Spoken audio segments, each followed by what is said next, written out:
Good morning.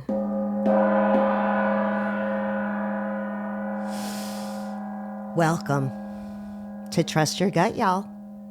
We're back. Michelle, Scott, we are sans Tam today. Because why? We're getting closer to Christmas. She's helping Santa. She'll probably be with us in January.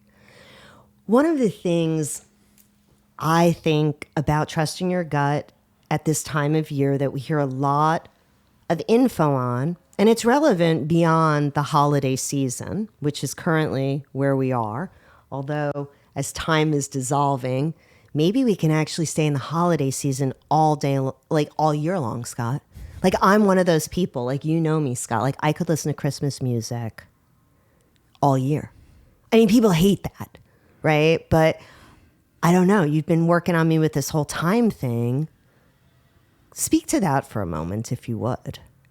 About Christmas music year round? God, no, that's not your topic. That's mine.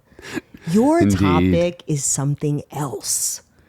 Yeah. You text me something super interesting this morning prior to us joining together.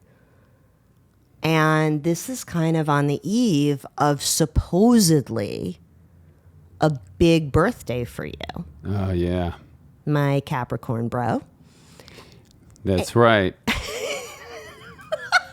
And so time is probably something that you've been contemplating.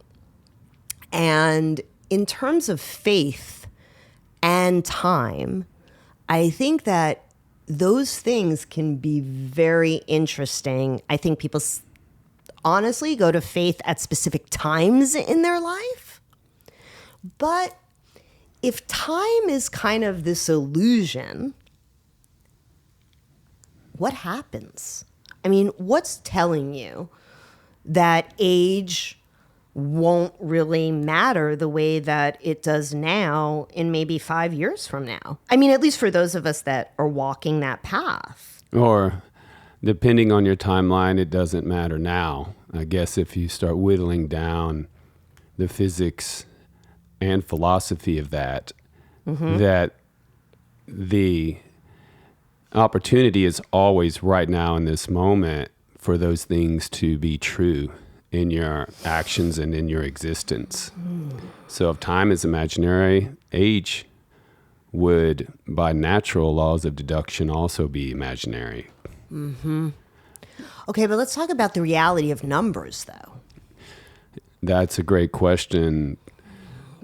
Is it quantity? Even though number is how age is communicated. Really, I feel like what numbers and code are, even is a way to use numbers, is the language of the universe. It's the more intergalactic, beyond just Earth 3D language. It's a language that can be expansive across all those timelines and possibilities.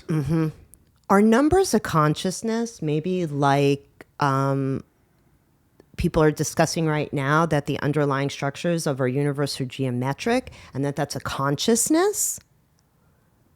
That makes sense to me, 100%. That numbers would be also just a way to communicate or maybe even ledger what level of consciousness a certain point or part of that timeline is. It's an accounting mechanism. Yeah. Possibly for the souls? You think it's about accumulation, deaccumulation, karmic accounting? And more. Do tell. What more? Well, I think that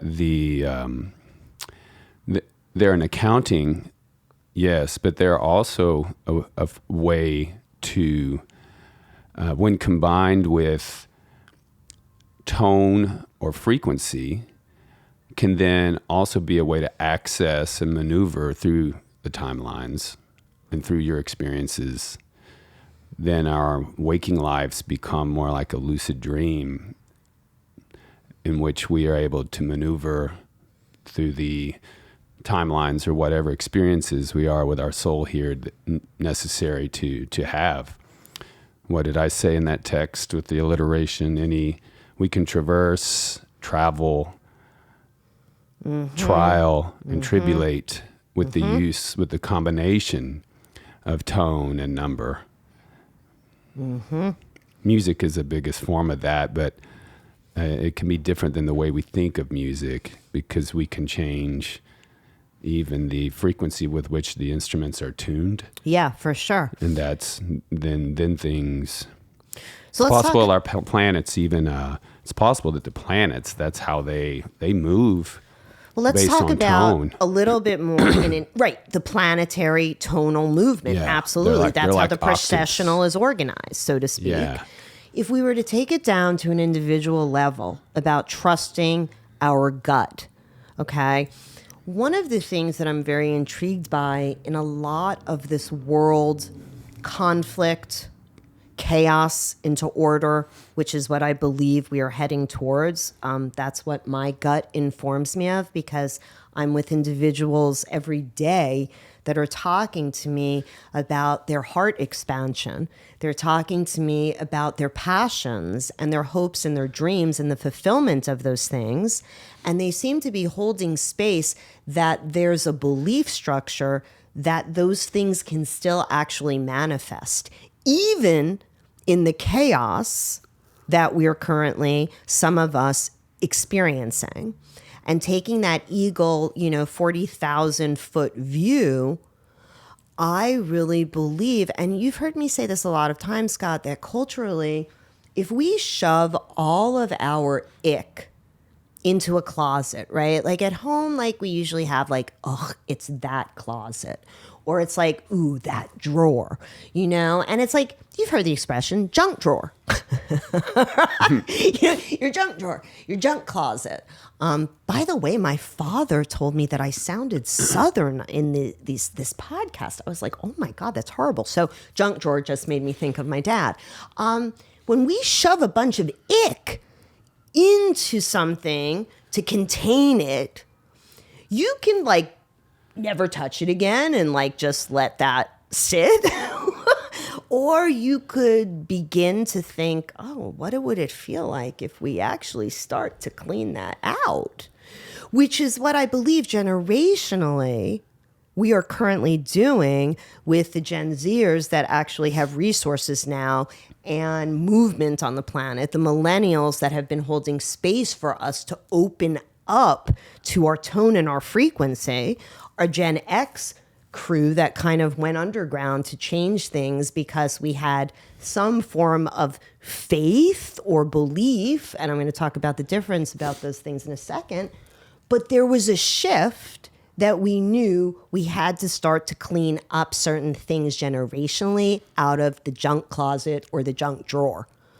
And what I love about what you're really bringing to this, Scott, is only an intuition. I'm not a physicist, right? I don't play one on TV, and I love physics, but if you have a reality structure, okay, and of course we're creating our reality, so I'm choosing this, but if you have a structure that invites you into a malleable place where it's safe to open that closet, it doesn't mean the crap isn't going to all hit you on the head as it comes out.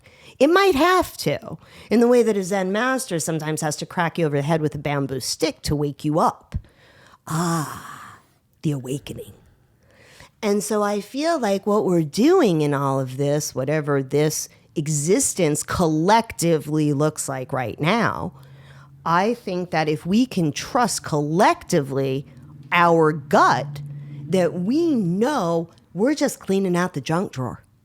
We're just cleaning out the junk closet.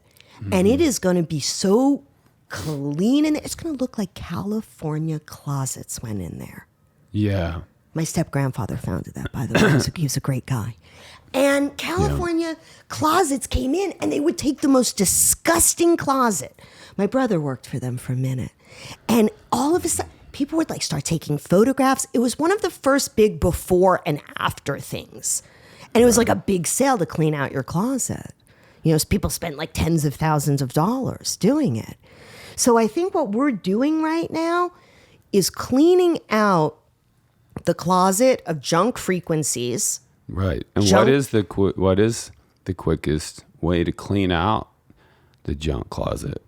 Yeah, I usually just the jump junk in in and the pull trunk. everything out at once. Although junk in the trunk's okay sometimes. Yeah, don't get the junk out of the trunk, man. I lost a little weight and I'm not happy about it. So, Yeah. But yeah, how do you clean out the closet? I just jump in and I just pull everything out and I Yeah. sort and I organize.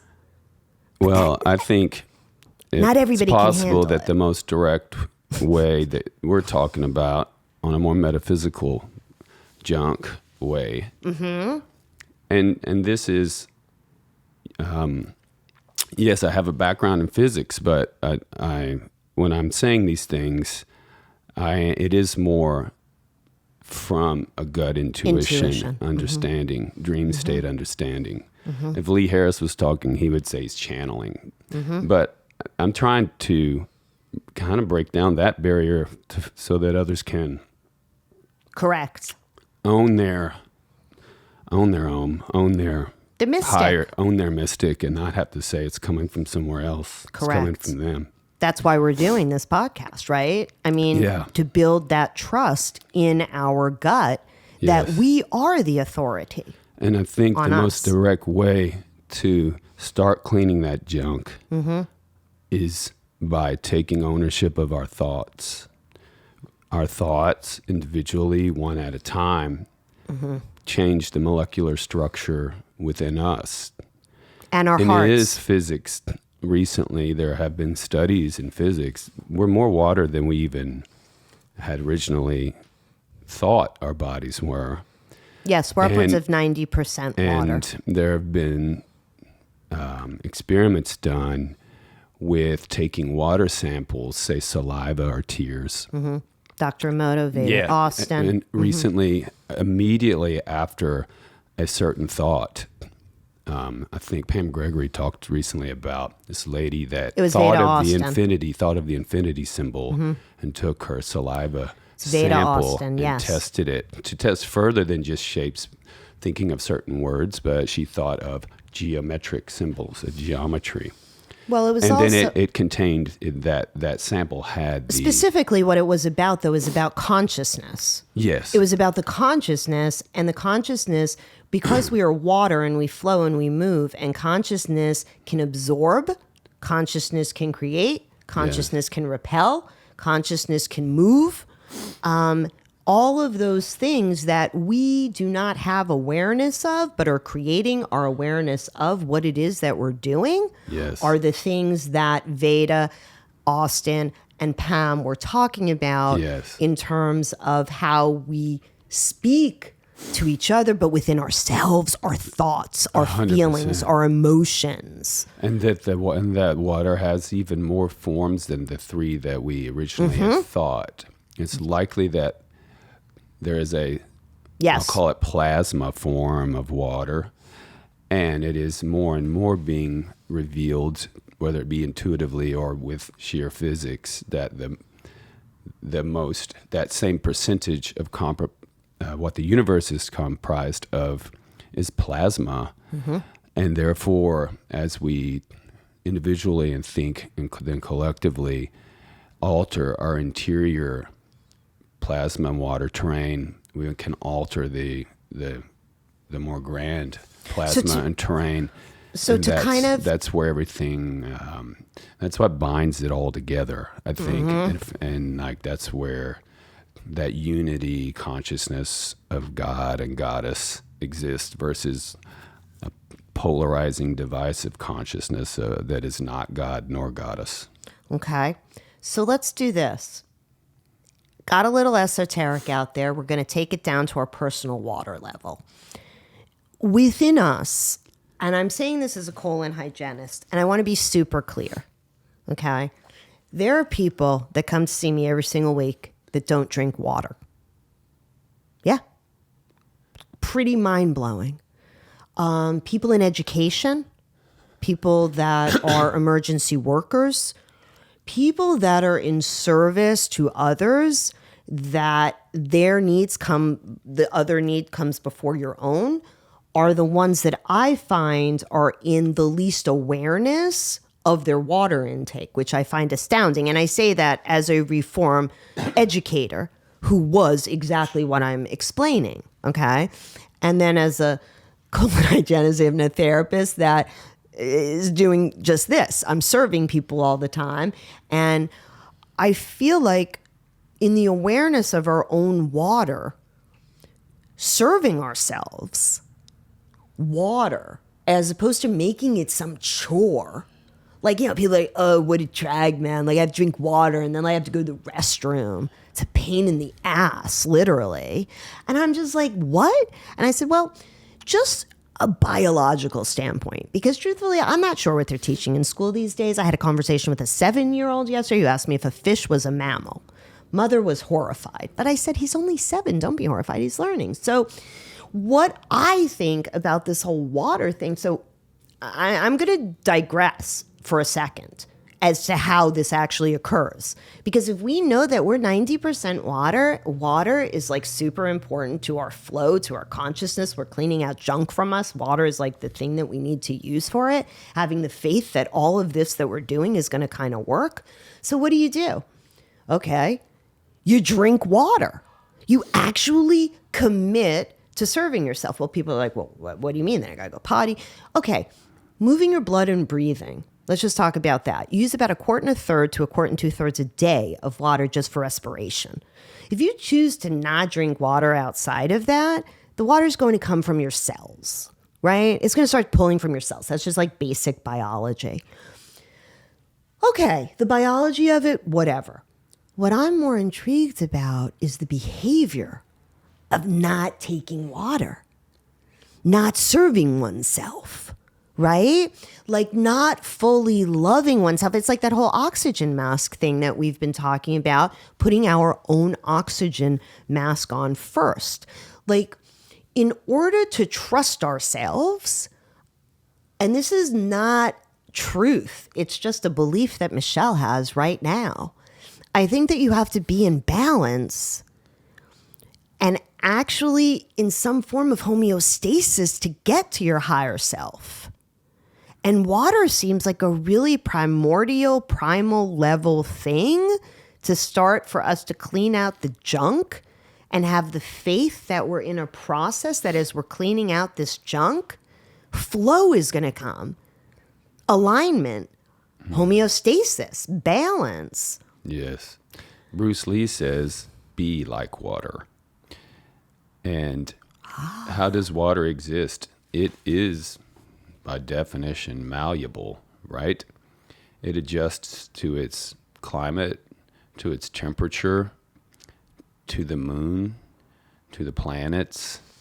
Can we also talk about water and air as a water sign? Air. Oh, sure. The water becomes air under certain conditions. Because people don't think about vapor. If water is a consciousness and like we're here breathing oxygen and we have like water, we have consciousness going into us. That's right, Michelle. Is that universal consciousness? Is that the God universal consciousness?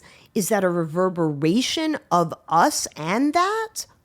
I think it's possible that water, or at least in plasma form, water is the love consciousness, God consciousness, goddess consciousness that has been mused about by most humans since our existence. You know, it's interesting when we talk about from the beginning of our existence. Yeah, right? So, but bump. What does that really like mean, the beginning of our existence? But at the same time, ha ha ha. See, it's funny now, that word. I think that we do need orientation points along the way. So we have dialogue to actually guide consciousness with intention to get us to our higher selves, to get us to our guts. Because, so something that people have been asking me a lot, the world has gotten even more intense in the last 2.5 months. It's gotten even faster. And we have a choice about our engagement at that level, okay? From our hearts, from our minds, from our soul. We have a choice. However, many of us that believe that we came to this planet to be good people, we're empaths. We came here to be the helpers, to be the light workers, right? We feel a need to engage the brutality, to engage the barbarism throughout the world right now. And I'm not going to just do a specific region because it's going on throughout the world. It's going on in our own damn nation. We're trafficking children, okay? Yeah, I said it. We'll probably have to edit this out and YouTube will probably censor me for this. But this barbarism is occurring all over the world that we are stopping by not the fight that was the fight that our forefathers had to fight. Okay, they fought a revolutionary war unlike anything that we could ever even imagine. They lost everything. People don't really understand that because we don't even teach proper history currently. Thank God and Goddess, universe, that we have evolved from that time of death, destruction, and a cycle that I believe is coming to a rapid end. Based on what? My faith in humanity. Faith.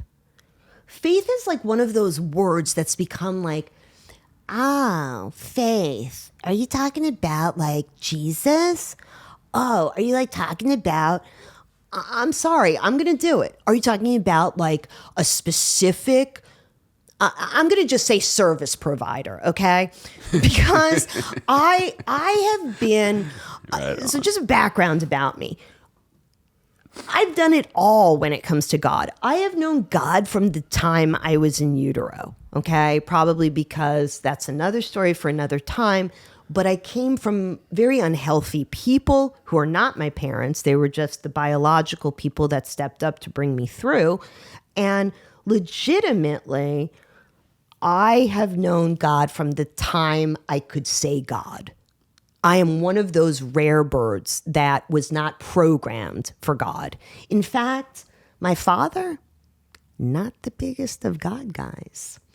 Much more Eastern, you know, like I was reading Ram Dass at the age of 7, okay, because my father's library looked very interesting to me and his albums and stuff.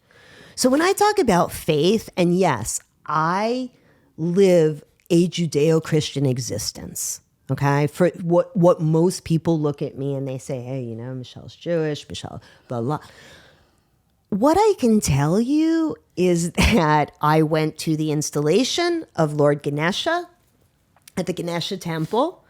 I have been invited to some of the most incredible Buddhist circles here in Nashville and beyond. I have been invited into India to visit with lamas. In fact, the only female lama who is actually a British woman. Faith is what people connect with. It's not that, oh, Michelle, your God is my God. Truly, that's not where this is at all. Part of why I have a master's in theology and counseling is because I wanted to help people to get in touch with who they are as a faith-based being. Faith in themselves, faith in nature, faith in the universe. Faith in water. Faith in water. Yes. Whatever it is that you somehow, so what is faith, right? What is faith? And that's an interesting thing. Because I think that for other people, it's going to mean other things. So this is just from my very rudimentary place in the world where I kind of have sat, right? It's like a trusting and relying and a knowing that intuitively your alignment with God and universe is going to work out beautifully. And I realized that without my intuition, I wouldn't know God. Yeah, perhaps it just is working out perfectly and we just have to remember and accept that. Perfectly It's not going and beautifully. It is. And beautifully. In so many facets. And because we people choose talk which one. about it, right? You're choosing. People talk about, and I hear this from young people, and it hurts my heart, Scott, when young people say to me, "Oh my God, Michelle, you're so optimistic. Thank you for believing that the best is yet to come." And how did that fall out of vogue? Where did we lose the faith? And I can tell you that where people lose faith is based on oppression. And the oppression is, of course, a creation of our reality as well. However, breaking those chains and freeing oneself is a mind game extraordinaire and a gut game extraordinaire that if we can at least walk together with each other and explore how do we have, and I'm going to use a biblical expression, the faith of a mustard seed. The only reason is because it is so tiny. That's the only reason I'm using it. It's so teeny. How do you walk in that? Right? Like, I think that like a Buddhist would say that their faith appears in their daily knowing of finding that path to a consciousness that will unite them back to the consciousness from which they came. Finding the path. That's right. Mm-hmm. What would water do? Maybe that's the new bracelet. I'm going to go ahead and make that now. Oh my God. What would water do? How would it find? I want in on that one, okay? Through? I'll let you in on my Orange Jesus song if you let me in on the bracelet. We're working on an Orange Jesus song. Now we're working on WW.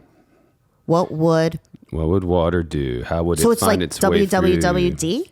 Yeah. How would it find its way through? That's, to me, what the Buddhists are saying.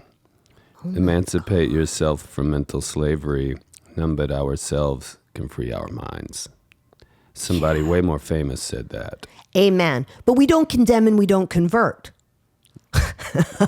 To continue the quotes from him.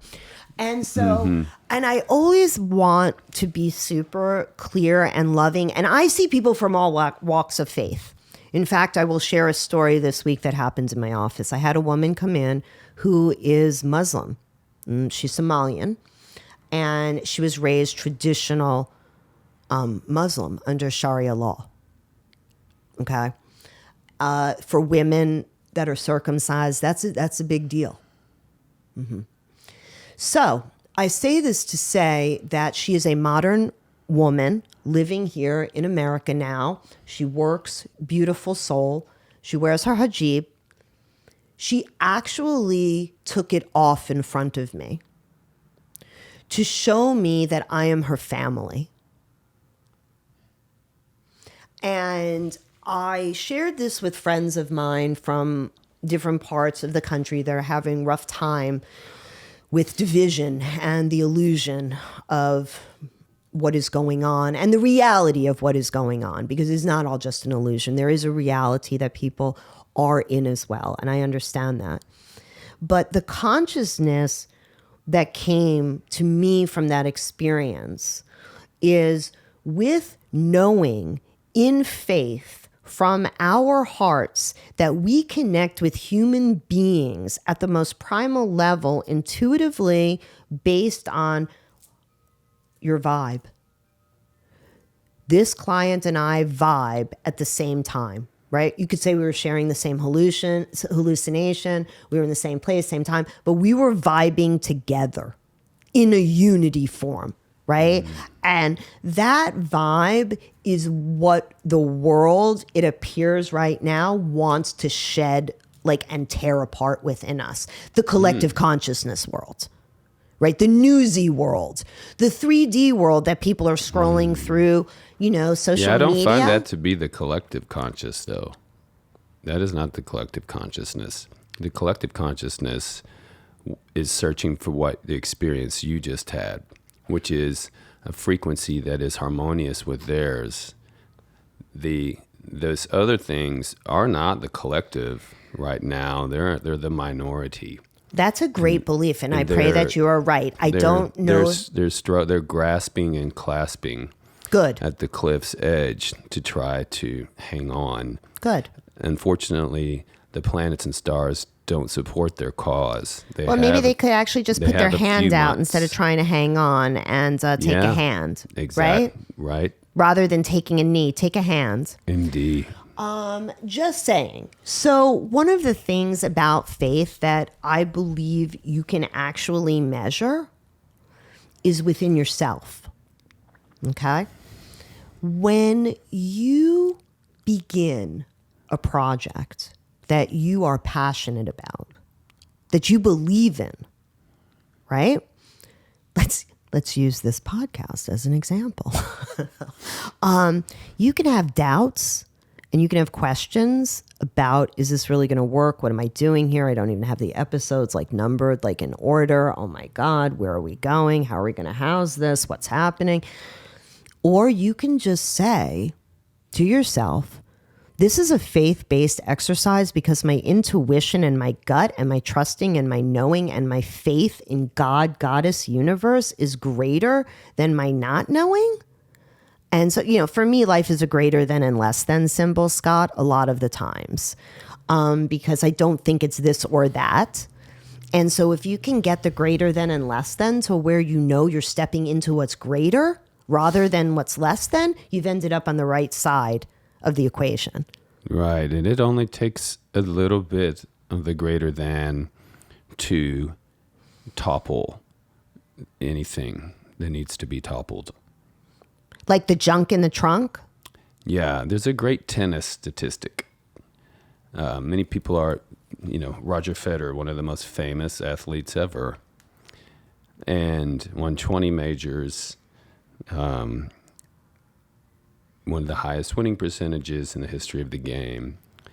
And do you know what percentage of points played out of thousands and thousands of points over a 20-year career he won? He won Wimbledon 9 times and won 20 majors. He won 51% of the points he ever played. Wow.